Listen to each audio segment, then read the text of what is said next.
우리의 싸우는 무기라는 제목으로 함께 말씀을 살펴보도록 하겠습니다. 요즘 요즘뿐만이 아닌 것 같습니다만은 우리가 살아가면서 조금 순하게 대하면 사람을 좀 순하면 우리 사람이 좀 순하면 손해를 본다라는 어떤 착각 이런 말들이 있죠. 착해 보여서는 안 되고 오히려 좀 강한 사람으로 좀 보여져야 무시를 안 당하고 피해를 안 본다, 손해를 안 본다라는 거죠. 그러니까 실제로 싸움도 목소리 큰 사람이 이기는 경우들이 많죠. 그러니까 오히려 막 잘못한 건 자기여도 목소리를 막 크게 내면 그 사람이 이기는 것처럼 되어지는 상황들이 있어요. 그래서 억울한데 목소리를 안 내면 오히려 그 목소리를 안 낸 네가 잘못이지라고 말하는 사회가 점점 되어가는 것 같아서 너무 안타까운 것 같기도 합니다. 그래서 우리는 살아남기 위해서라도 강하게 나를 좀 포장도 하고 좀 목소리도 키우는 경우들이 있는 것 같아요. 약점을 잡히지 않기 위해서 또 상황에 따라 말을 바꾸기도 하고 기세를 세우기도 하기도 하고 필요 이상으로 자기를 또 과장하기도 하는 경우들도 있습니다. 그래서 우리가 그런 어떤 상황들 그렇게 할 수밖에 없는 나는 이런 손해를 보면 안 되니까 피해를 보면 안 되니까 내가 이렇게 하는 것은 나를 지키는 길이야 라고 생각하면서 우린 여러 가지를 가져다가 사용을 하는 거죠. 그렇게 하지 않으면 세상에서 내가 무시를 당할까봐 너무 이제 염려하게 되고 두려워하게 되는 거죠. 그래서 약하면, 착하면, 순하면 먹히고 짓밟히고 무너지니까 삶이 여러 손해를 보니까 강해져라, 강해지는 것이 답이다라고 세상은 계속 우리를 말하고 종용하는 거죠. 그래서 우리는 사람마다 각자의 무기를 조금 갖추려고 하는 것 같아요. 상황에 따라서 필요에 따라서 자기를 보호하기 위한 도구들을 많이 이제 장착해 오는 거죠. 누군가에게는 그것이 설득력이 될 수 있어요. 말로 이기고 논리로 무너뜨리고 상대를 내 쪽으로 끌고 들어오기 위한 힘이 설득력이라고 말할 수 있죠. 이제 제가 이제 집에서 이렇게 싸우면 이제 박터지게 싸우는 게 이제 몸으로 싸우는 건 아니니까요. 말로 싸우잖아요, 보통. 근데 보통 흔하게 제가 이제 말을 많이 하는 사람이고 이제 아내도 교사로서 이제 국어 교사로서 가르치는 사람이다 보니까 이제 말로 치열하게 붙는 거죠. 그러니까 근데 둘 다 말하는 사람이다 보니까 서로 이렇게 굉장히 강했어요. 요즘에는 그렇게 싸우지는 않는데 과거에는 이제 결혼했을 때 연애 때는 진짜 싸운 적이 없거든요. 연애 때는 한 번 싸운 게 한 번인가 두 번 싸웠는데 총 연애 기간 동안 2년 동안 한 두 번 정도 싸웠나 말다툼을 했는데 그게 공교육을 가지고 이제 싸운 거죠. 그러니까 굉장히 우리의 어떤 관계적인 어려움 때문이 아니라 공교육에 대한 관점이 다르다는 것 때문에 싸웠어요. 근데 연애 때 그랬는데 이제 결혼해서 서로의 다름을 마주하면서 이제 말다툼을 했는데 이제 초반 연애 이제 결혼하고 나서 초반에는 이제 아내가 저한테 많이 졌습니다. 보통 형제들이 진다고 하잖아요. 말싸움하면 형제들이 진다고 하는데 이제 설득력이나 논리가 제가 훨씬 더 그때는 이제 이렇게 강했어요. 그래서 막 이제 성경까지 막 인용해서 막 이제 막 얘기를 하면 이제 아무 말 못 하는 거죠. 성경을 이야기하면 거기 더 이상 이야기를 하면 반대를 하면 성경을 반대하는 사람이 되니까 이제 얘기하다가 이제 막 분에 못 이기는 말로 못 이기니까 그렇게 되는 경우들이 좀 있었어요. 그래서 항상 누구를 만나면 저희 아내가 말로 맨날 자기를 이긴다고 이겨먹는다고 맨날 이런 얘기를 하곤 했었는데 이제 요즘은 붙지도 않습니다만은 붙으면 이제 이렇게 집니다. 져요. 그러니까 그것도 이 설득력으로 논리적으로 막 저는 이제 설명을 하는 거죠. 막 이제 저희 아내가 그렇게 보이진 않지만 굉장히 한번 확 올라오면 확 이렇게 타오르시는 분이시거든요. 그 전까지는 굉장히 유순하고 털털해 보이지만 특별히 이제 저와의 관계 안에서는 한번 참다가 팍 터트리면 확 올라오세요. 물론 저도 그렇습니다만은 저는 이제 싸울 때 오히려 차가워지는 사람이거든요. 굉장히 차가워져요. 막 오히려 막 이렇게 시끄럽게 떠들고 있으면 그거는 오히려 화가 좀 덜 난 상태예요. 진짜 화나면 정말 냉정해지고 차가워지거든요. 그러면 저는 아내가 하는 말을 다 들어요. 그리고 들으면서 논리적으로 잘못된 부분, 모순되는 부분을 다 이제 생각해 놓는 거죠. 저거는 저래서 잘못됐고 저건 저래서 잘못됐고 자가당착적이고 뭐 이런 얘기 막 이런 생각들을 하면서 이제 다 얘기를 들은 다음에 쫙 이제 하나부터 열까지 그걸 조목조목 하나씩 이제 무너뜨리는 거죠. 네, 견고한 진을 파괴하는 거죠. 그래서 결국에는 이겨 먹었어요. 초반에는. 근데 그게 결국 지는 길이었다는 걸 나중에 이제 깨닫게 된 거죠. 그렇게 이겨봐야 아무것도 남지 않는다는 것을 나중에 이제 깨닫게 되죠. 근데 그때는 그렇게 하는 게 나를 지키는 길이라고 믿었기 때문에 이야기를 그렇게 했어요. 뭐 어떤 사람에게는 침묵이 무기일 수 있죠. 막 쏟아내도 입 꾹 닫고 그냥 너는 말해라, 나는 그냥 듣는다. 그게 자기를 지키는 길이라고 믿고 그렇게 하는 사람들도 있어요. 대답하지 않음으로 상대를 불안하게 만들고 불안하니까 항복하게 만드는 그런 경우들도 있죠. 그러니까 주도권을 쥐려고 침묵하는 사람들도 있습니다. 돈이 무기가 될 수도 있죠. 돈으로 사랑을 베푸는 척하면서 사실은 통제하고 싶은 욕망들을 내가 돈을 주니까 통제하고 싶은 욕망들이 있을 수 있죠. 지배하는 수단이 되기도 합니다. 또 사회적 지위, 학벌, 직함, 어떤 관계망, 내가 누구를 알고 있다는 배경이 또 어떤 나를 강하게 하는 무기라고 생각할 수 있죠. 또한 자기에 대한 강력한 확신, 내가 이런 사람이야 라는 어떤 것들도 자기를 보호하기 위하여 강하게 하는 어떤 수단, 무기가 될 수 있어요. 그리고 또 이제 자매님들이 또 장착한 무기 중에 하나가, 강력한 무기가 하나가 있죠. 뭘까요? 그쵸, 눈물. 이제 눈물을 흘리면 거기서부터 말하면 이제 정말 나쁜 사람이 되는 거죠. 눈물을 흘렸는데 눈물을 흘리게 하는데 또 이야기를 계속 이어가면 이제 이렇게 나쁜 사람을 만드는 거죠. 그러니까 눈물도 무기가 될 수 있어요. 눈물도 무기라고 말하잖아요. 그래서 상대방을 멈추게 만들고 나를 보호하는 장치로 눈물을 사용할 수도 있어요. 문제는 이런 무기들이 대체로 나를 위한 것으로 사용된다라는 것이 문제인 거죠. 나를 변호하고 나를 보호하고 나를 방어하기 위해서 사용하는 방식들이에요. 그러니까 방어적으로 우리가 이야기를 한다는 것은 결국 그 가운데 자기중심적인 자기 보호 본능이 강하게 작동하고 있는 거죠. 그러니까 결국에는 그것을 통해서 자기를 드러내고 자기를 보호하고 자기를 강하게 하기 위한 수단으로 다 삼고 있다는 것이 진짜 문제예요. 근데 그것은 주님의 마음과 계속 충돌하는 거죠. 복음이 가는 길과 계속 부딪히는 게 문제죠. 주님이 우리를 위하여, 우리를 세우시기 위하여, 우리를 지키시기 위하여 선택하신 길이, 우리가 생각해 보면 주님께서는 오히려 자기를 내어주심으로, 철저하게 자기를 포기하심으로 우리를 얻으시고 우리를 세워가셨다는 것을 생각하면 우리는 복음이 가는 길과 지금 내가 나를 강하게 만들고 나를 보호하려고 하는 그 방식이 얼마나 복음의 길과 다른지를 깨닫게 되는 거죠. 주님께서는 자기를 내어주심으로 우리를 얻으셨어요. 그래서 오히려 우리가 자기 중심의 무기를 들고 살면 결국 우리는 상대방을 넘어서 이기는 것처럼 보이지만 결국엔 내가 스스로가 해를 입는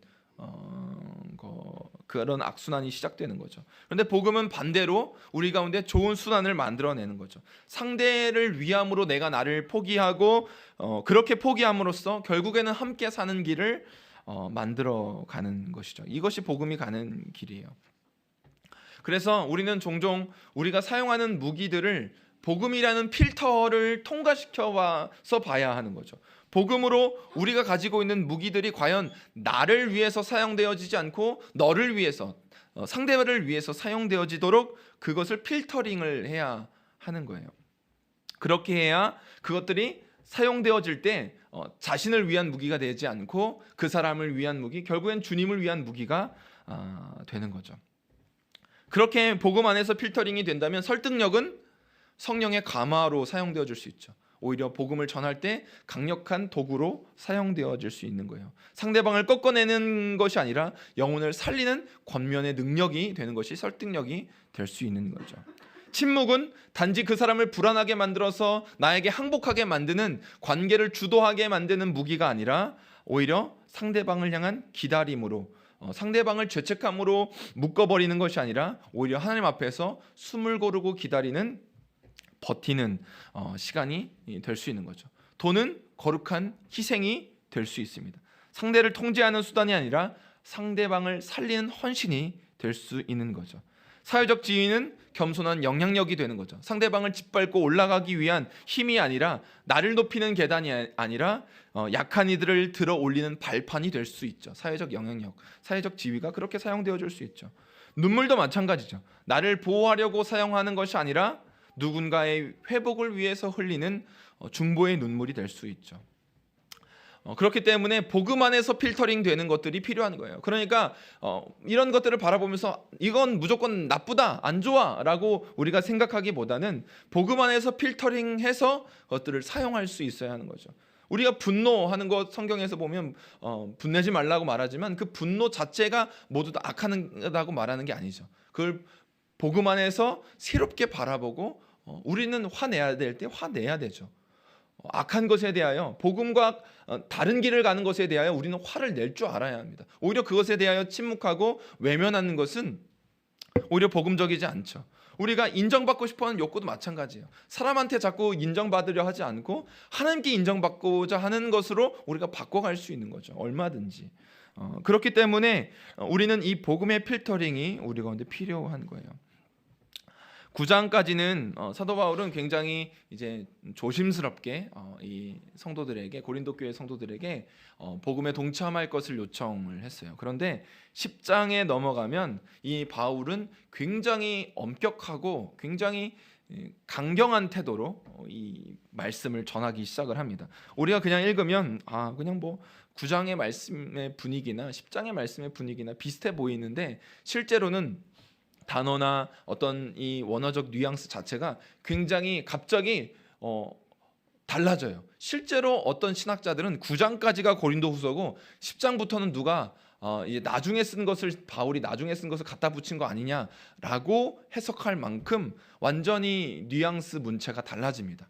그만큼 강경한 태도로 갑자기 뭐 이렇게 가면을 쓰듯이 달라지는 태도를 보여요. 왜 그렇게 할까요? 지금 사도 바울이 이야기하는 내용들이 바로 그 고린도 교회의 생명과 연결되어지는 부분이기 때문에 갑자기 강경하게 이야기를 하는 거죠. 문제가 뭐였냐면 세상의 방식이 교회 안으로 들어온 것이었어요. 간단하게 이야기하면 세상의 방식이 교회 안으로 들어왔어요.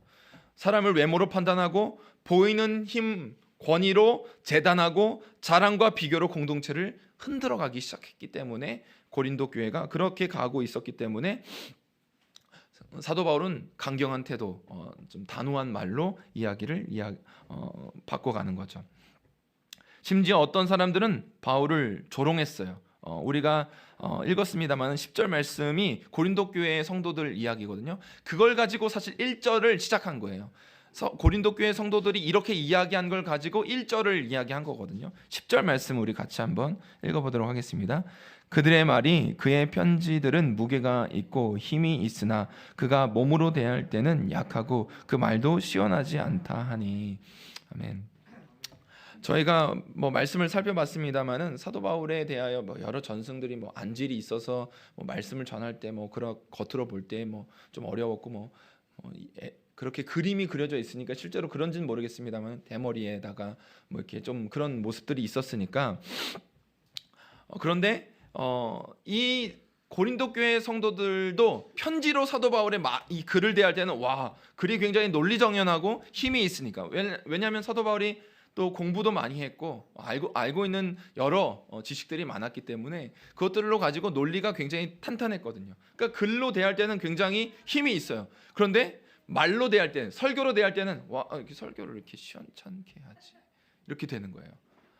이 아볼로라는 탁월한 교사가 있었고 설교하시는 분이 목회자가 있었고, 그러다 보니까 아볼로 목사님의 설교는 막 들으면 와, 말에 힘이 있다라고 느꼈는데, 사도 바울이 와서 설교를 하면 뭐 편지는 굉장히, 글은 굉장히 잘 쓰는데 설교는 좀 시원찮네 이렇게 대하는 거죠. 실제로 그런 말을 한 거예요. 조롱한 거죠. 그래서 1절에서 지금 그것을 생각하면서 사도 바울이 이야기를 한 거예요. 1절 말씀 같이 읽어보도록 하겠습니다. 너희를 대면하면 유순하고 떠나 있으면 너희에 대하여 담대한 나 바울은 이제 그리스도의 온유와 간영으로 친히 너희를 권하고. 아멘.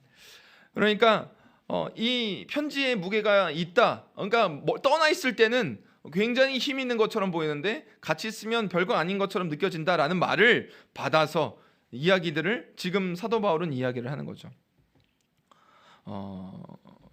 사도 바울은 여기에 대하여 사실 다르게 선택하기로 결정한 거죠. 사도 바울은 얼마든지 그 고린도 교회가 조롱하는 것처럼 이야기할 수 있었어요. 왜냐하면 그들이 신앙적으로 무너지고 있었고 복음 안에서 합당하지 않은 길을 선택하고 있었기 때문에 오히려 너희들의 과거와 지금을 비교하면서 얼마든지 강경하게 세게 똑같이 조롱하면서 이야기를 할 수 있었습니다. 그런데 사도 바울은 다르게 시작하는 거죠.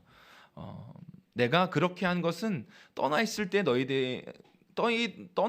너희들에게 조금 강한 어조로 이야기를 했었고 같이 있을 때 너희들을 위해서 부드럽게 이야기를 한 사람이야 라고 이야기하면서 나는 너희들을 위하여 그리스도의 온유와 관용으로 권한다 라고 이야기를 하는 거죠.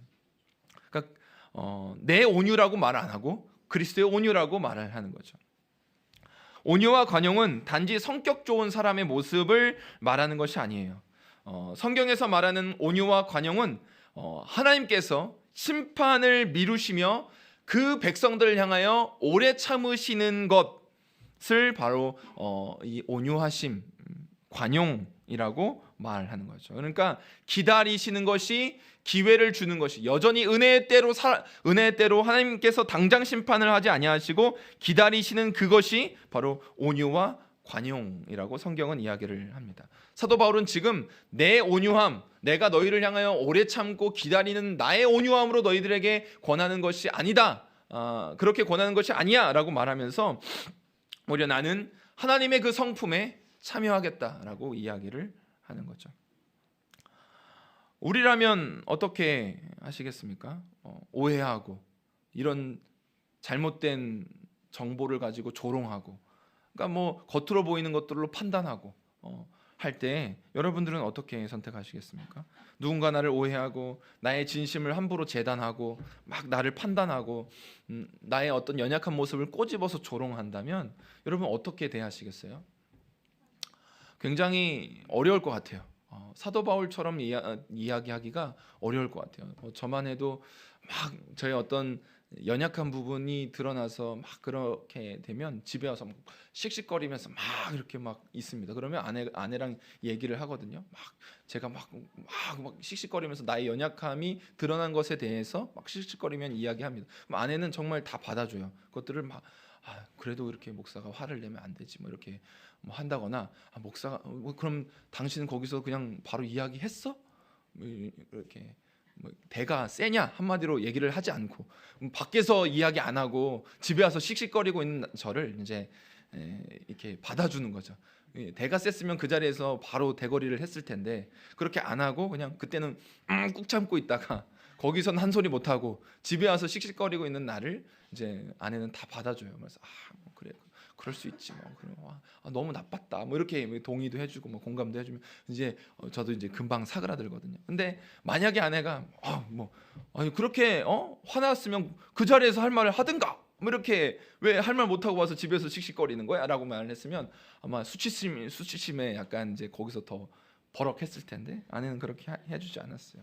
어쨌든 두고 봐, 내가 어떤 사람인지 보여줄 거야. 맨날 말만 하고 집에서만 말만 하고 나가면 끼깅대고 깨갱대고 이러고 있으면 사실은 그런 거죠. 그런데 지금 누군가가 나의 약점을 꼬집어서 조롱하고 있고 막 오해를 만들고 그것을 가지고 막 말을 만들어내고 있는 거예요. 그러면 그 사람에 대하여 우리가 복음으로 대해야 된다는 것을 사실 생각하기도 어렵고 생각한더라 한다고 할지라도 사실은 복음으로 실제로 대하는 것은 굉장히 어려운 거죠. 그런데 사도 바울은 그들을 향하여 보복의 정신, 괘씸하니까 괘씸죄로 내가 얼마든지 나도 할 말 다 있다고라고 하면서 이렇게 나아가기를 포기하는 거죠. 그런 마음, 괘씸죄로 내가 처단해 버려야지, 막 나도 한 소리 할 수 있어, 보복해야지라는 그 정신을 손잡지 않는 거죠. 왜냐하면 그 길이 주님의 길이 아니기 때문에, 복음의 길이 아니기 때문에 그런 거예요. 사도 바울은 오히려 이야기를 하는 거죠. 내가 너희들이 나를 오해하고 폄훼하고 나를 조롱할지라도 그것이 내가 손해보는 길이고 내가 낮아지더라도 나는 그리스도의 온유와 관용의 길이 결국 너희를 살리고 나를 살리는 길이라고 믿기 때문에 내가 이렇게 나아가겠다라고 선택하는 거죠. 의지적으로 선택하는 거죠.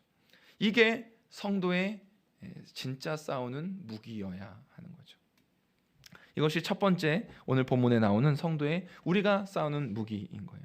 두 번째는 사도 바울이 보여주는 두 번째 모습은 사람을 봐가면서 대하는 거예요. 우리가 이 말을 들을 때 여러분 어떻게 들리세요? 사람을 봐가면서 대하는 사람들은 어떻게 사람을 봐가면서 대해, 한결같아야지 라고 우리가 번뜩 이해할 수 있을 것 같아요. 왜냐하면 그런 표현들을 굉장히 우리가 부정적으로 쓰기 때문에 그래요. 저 사람은 저기 가면 저렇게 이야기하고 또 다른 데 가면 또 다르게 이야기해. 저 사람은 정말 이렇게 좀 그래, 믿을 만한 사람이 아니야 라고 이야기를 하는 거죠. 근데 이 중요한 것이 누구를 위해 사람을 봐가면서 대하는가인 거예요. 그러니까 우리가 흔하게 쓰는 이 사람을 봐가면서 대한다는 이 부정적인 의미는 그 사람들 어떤 것이 아니라 자기를 위한 것일 때가 많죠. 그 말하는 자기, 여기 가면 여기에 맞추고 저기 가면 저기 가서 맞추는 이유가 다 자기를 위한 거죠. 그 공동체에 속하고 싶고 뭔가 그 인정받고 싶고 뭔가 그 가운데 내가 주도권을 갖고 싶을 때 사람들은 그렇게 행동할 수 있죠. 여기 가서 나를 위해서 나 때문에 그렇게 행동할 수 있어요. 그런데 나의 체면을 세우기 위해서 나의 이익을 챙기려고 하는 것이 아니라 그 사람을 위해서, 그 공동체를 위해서 우리는 그렇게 한다면 그것은 다르게 이야기할 수 있는 거죠. 실제로 그렇지 않습니까? 우리가 상대방을 헤아려서 이야기를 하면 때때로 말조심을 할 수가 있어요. 어떤 사람에게 대해서는 A라고 말했지만 똑같은 말을 이 사람에게는 조심스럽게 말을 해야 될 때가 있는 거죠. 그 사람의 상황을 안다면 오히려 더 조심스러워질 수 있는 거죠. 복음도 마찬가지예요. 복음도 날것의 복음으로 우리 가운데 다가오지만 우리의 삶에서 상황화를 이루죠. 우리의 상황, 성경의 말씀이 다가올 때 바리새인들처럼 우리 가운데 지키라고 지금 당장 말씀이 우리 가운데 다가오지 않아요. 우리의 맞춰진 상황, 우리가 처한 상황들에 맞춰서 복음은 그 안에서 할 수 있는 것들을 이야기를 하는 거죠.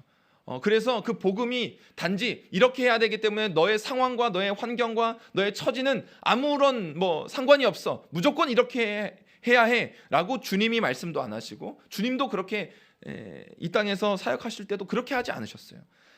사람에 맞게 대하셨습니다. 상황에 맞게 대하셨어요. 그것은 사람을 봐가면서 대하는 것이 아니라 그 사람을 헤아리고 그 사람을 얻기 위하여 그렇게 하는 거죠. 그러니까 지금 사도 바울은 자기가 이 사람을 대하여, 사람을 봐가면서 대하는 것이 왜 그렇게 했냐면 지금 고린도 교회의 상태를 보아가면서 자기는 그렇게 행동했다라는 거죠. 자신을 육신에 따라 행하는 자로 여기고 있는 사람들, 이 고린도 교회는 육신을 따라 행동하는 사람들이라는 오해를 지금 만들고 있는 거거든요. 그런데 이 세상의 기준으로 사도 바울을 판단하고 있는 사람들을 담대하게 대할 수밖에 없었다고 이야기를 하는 거죠.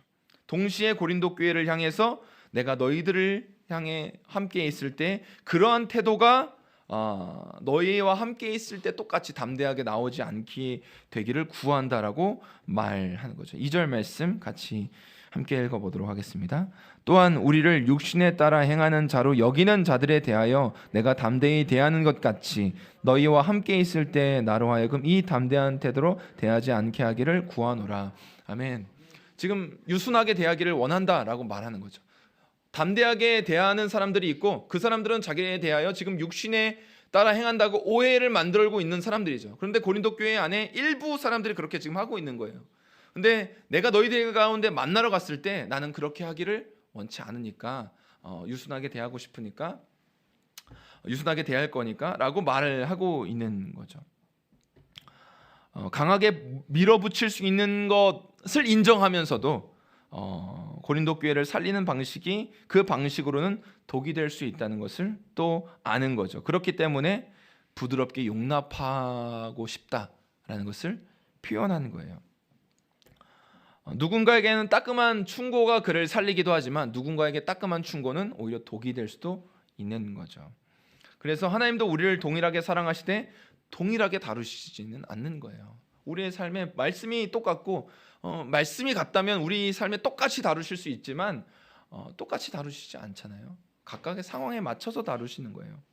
그래서 우리가 믿음이 연약할 때는 믿음이 성장할 수 있는 계기도 주시고 은혜도 주시고 막 기도 응답도 많아질 수 있어요. 그런데 성장해서 말씀을 더 깊이 알면 또 하나님께 대하여는 어떤 때는 또 침묵하시는 시간들, 우리로 하여금 인내가 더 성장할 수 있도록 주님을 기다리는 마음을 더 성장할 수 있도록 오히려 그 시간에는 침묵하시기도 하죠. 다르게 대하시는 거예요. 그러니까 하나님께서는 각 처지와 책임에 맞게 다르게 요구하시죠. 그러니까 5달란트 받은 자에게 1달란트만 요구하시지 않고 5달란트 받은 자에게는 5달란트를, 1달란트 받은 자에게는 1달란트만 요구하시는 거예요.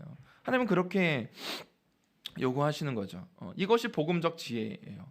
사람을 봐가면서 대하는 것은 그냥 단순히 정말 나를 위해서 그렇게 하는 게 아니라 그를 살리기 위해서 목적이, 지금 사도 바울은 너희들을 살리기 위해서 나는 사람을 봐가면서 대하겠다라고 이야기를 하는 거죠. 이것이 성도의 무기라고 말할 수 있어요. 사람을 살리기 위해서 분별해서 맞춰 대하는 거죠. 그것이 우리의 무기가 될 수 있습니다. 세 번째로 사도 바울이 말하는 무기는 하나님의 능력으로 살아가는 삶, 육신이라고 말할 수 있어요. 우리는 육신을 입고 살아갑니다. 현실을 통과하죠. 그리고 이 육신의 본성은 무엇일까요? 바로 자기중심성입니다. 나를 위해서 삶을 살아가요. 내 안전이 우선이고 내 자존심이 우선이고 내 이익이 가장 우선됩니다. 그것이 우리 육신을 입고 살아가는 사람들의 한계이자 늘 우리 안에 마주하게 되는 충동이에요. 그것을 따라 살아갑니다. 그런데 사도 바울은 이야기를 하죠. 육신에 따라 행하지만 육신에 따라 싸우진 않겠다라고 말합니다. 3절 말씀 같이 읽겠습니다. 우리가 육신으로 행하나 육신에 따라 싸우지 아니하노니. 아멘. 현실 속에 있지만 현실의 방식으로는 싸우지 않겠다라고 말하는 거예요. 내가 삶을 살아가지만 이 세상의 방식과 가치로 내가 싸우지 않겠다라고 말하는 거죠. 그러니까 내 안에 있는 자기중심적인 방향성을 가지고 싸우지 않겠다라는 거예요.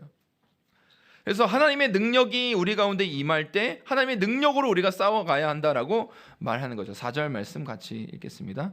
우리의 싸우는 무기는 육신에 속한 것이 아니요 오직 어떤 견고한 진도 무너뜨리는 하나님의 능력이라 모든 이론을 무너뜨리며. 아멘. 그러니까 하나님의 능력으로 우리가 삶을 살아가겠다. 그것이 우리의 무기가 되겠다라고 말하는 거죠. 그런데 하나님의 능력이 우리와 함께해서 육신을 입고 살아가지만 육신에 따라 싸우지 않고 하나님의 능력으로 싸우겠다라는 말은 내가 더 강해진다라는 말이 아니에요. 하나님의 능력이 어디에서 가장 아름답고 절정으로 나타났을까요? 바로 십자가죠. 십자가. 가장 약해 보이는 자리에서 하나님의 능력은 가장 절정으로 나타났습니다. 가장 강한 구원을 보여주셨죠. 그래서 하나님의 능력은 내가 더 강해지는 것, 내가 더 세지는 것, 또 다른 힘이 와가지고 더 분별력이 생겨가지고 남들을 다 판단하고 정죄하는 지혜 이런 것이 아니라 십자가의 길을 선택할 수 있는 능력이 바로 하나님의 능력이죠. 자기중심적인 충동이 올라올 때마다 그 자기중심성에 묻지 않고 하나님께 묻는 거죠. 감정이 올라올 때 그 감정에 따라 판단하고 생각하는 태도가 되지 않고 상황에 따라 묻지 않고 상황에 물어봐서 상황에 따라 행동하는 것이 아니라 하나님의 능력에 따라 하나님의 말씀에 묻는 것이죠. 그래서 세상은 우리 가운데 계속 복음이 무능한 것처럼 보여주고 이렇게 가르치지만 사실은 복음이 가장 능력이 있는 거죠. 십자가의 능력이 가장 강력합니다.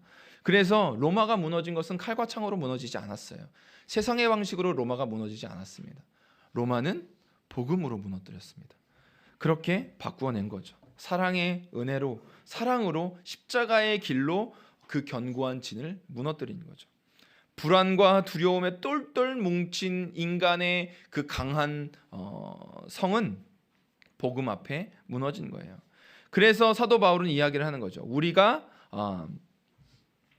복음은 사람을 이겨내는 무기가 아니라 사람을 살려내는 무기라는 것을 말하는 거예요. 복음은 사람을 이기는 것이 아니라 사람을 살려 예수께 세우는 것이 복음의 무기다. 우리의 복음적 무기가 그런 것이다라고 말하는 거죠. 그러니까 우리가 육신을 입고 하나님의 능력에 감싸여서 육신에 따라서 육신을 가지고 싸우는 것이 아니라 하나님의 방식으로 우리가 살아가는 거죠. 십자가의 능력으로 우리의 본성을 거스르는 거예요. 그러니까 굉장히 어렵죠. 쉽지 않죠.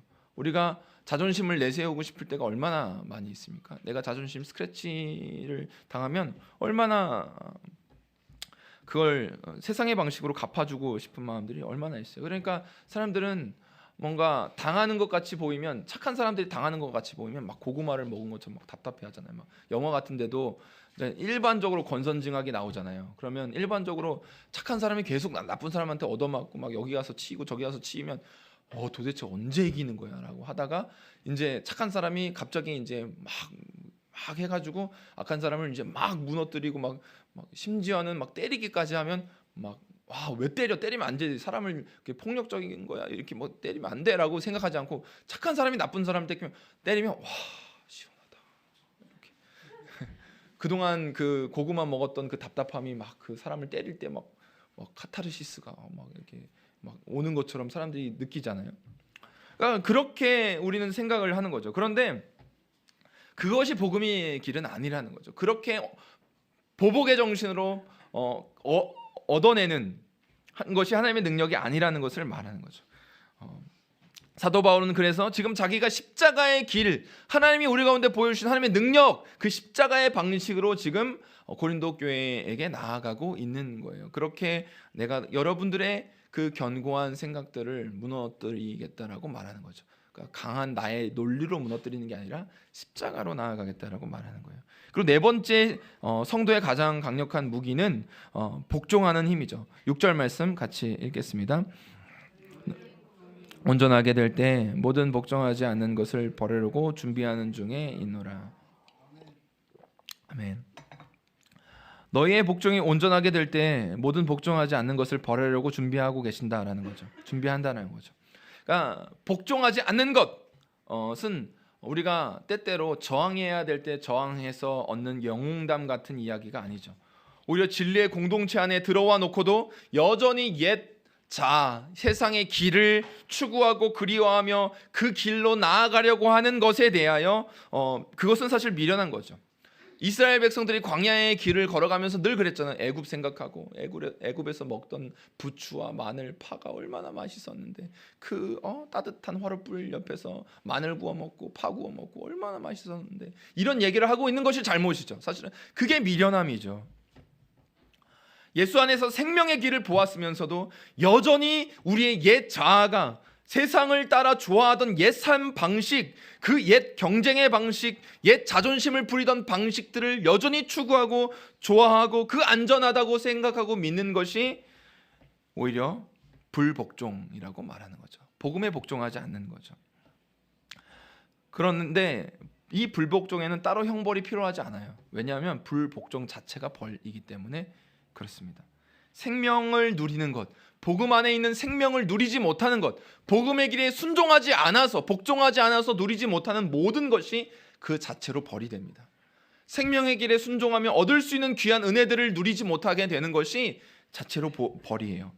주님이 주시는 자유, 주님이 주시는 은혜, 주님이 주시는 풍성함을 계속 밀어내는 것 자체가 벌이죠. 그러므로 복종은 결국 우리가 우리의 삶에서 예수 그리스도께서 끝까지 오르시다라는 그 진리 위에 오늘을 걸어가기로 결정하는 태도인 거죠.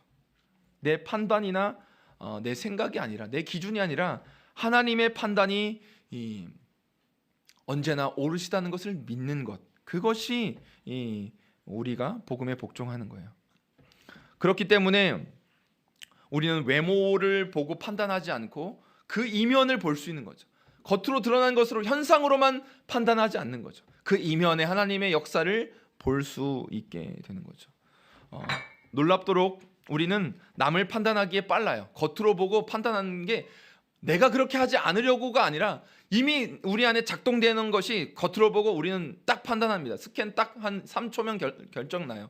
이 사람은 나와 결이 다르다, 같다가 이미 벌써 판독이 됩니다. 그런 것이 우리예요. 그런데 이 가운데에서 우리가 그런 놀라울 정도로 남을 판단하기에 빠른데, 복음은 남을 판단하지 말라고, 우리의 외모로 판단하는 그 시도들을 하지 말라고 이야기를 하는 거죠.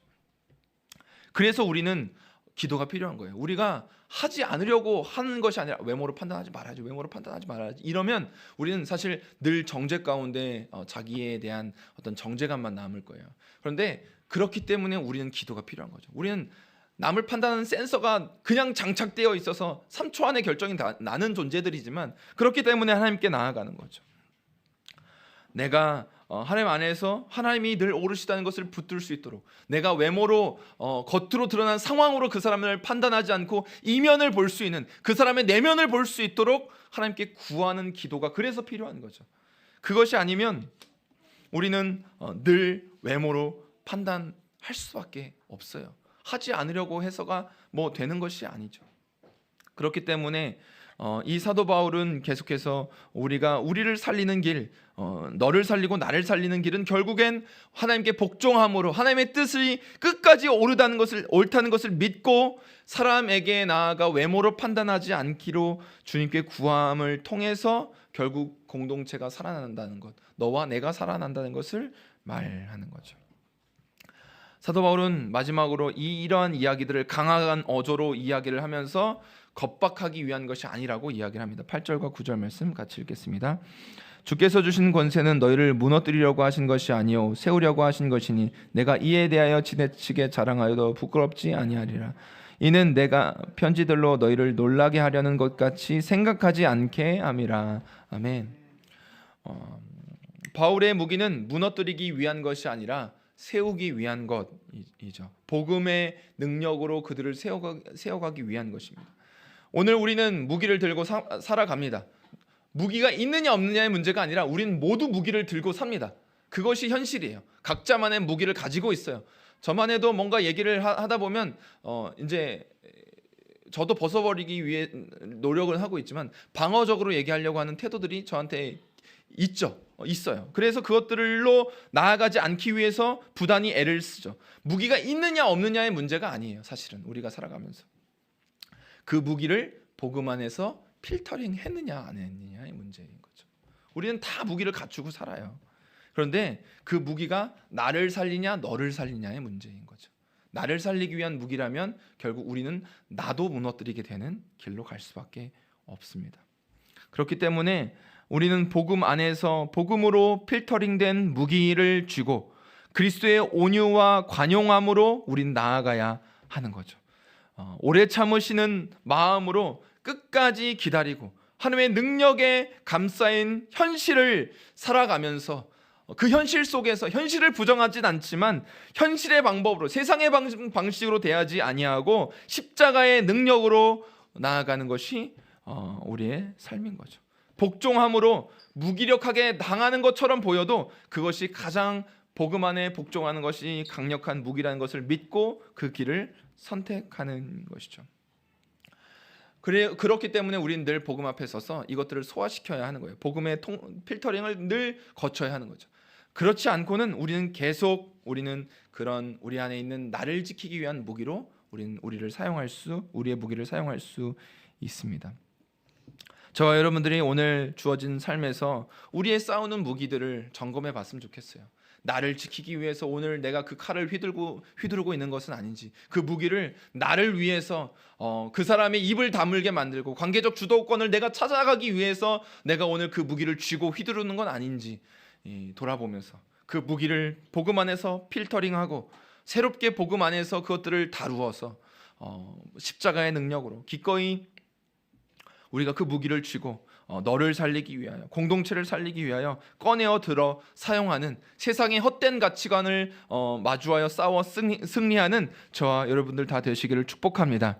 그래, 우리의 가정에서, 우리가 살아가는 우리 일터에서, 우리 교회에서, 공동체에서 주님께서 주시는 은혜로 이 무기를 붙들고 글쎄요, 온유와 관용, 사람을 살리는 분별함, 십자가의 능력에 감싸인 우리의 현실, 하나님을 향하여, 말씀에 향하여 하나님이 끝까지 오르시다라는 것을 믿고 복종하는 태도들이 우리의 삶의 승리의 이야기들을 만들어내는 그런 은혜들이 우리 가운데 넘치시기를 우리 주님의 이름으로 축복합니다. 이 시간 같이 말씀을 놓고 기도하시면서 나아가도록 하겠습니다. 우리